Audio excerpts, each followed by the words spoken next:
بقايا سنوات عديدة آمين بكمال الصحة والعافية آمين إنه ولي ذلك والقادر عليه آمين يمنكو يلا دف بجاه رسول الله صلى الله عليه وسلم آمين conférence Serigne Abdou Faty Niang waaw Serigne Abdou Faty Niang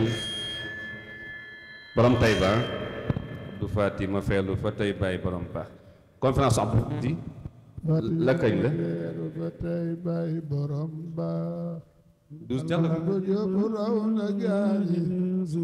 12 kañ la 12 avril waaw 2025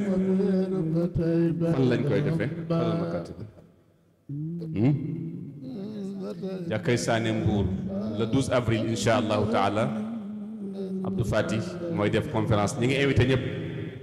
yéen waa Jiwaale yëpp ni ngeen ñëwee nii rek ngeen demee noonu d'accord soxna yi li ngeen sax su boobaa mën naa def insha allahu taala Abdou yàlla na yàlla mottuli borom taxawaay la borom yitte la waxtu wu jot mu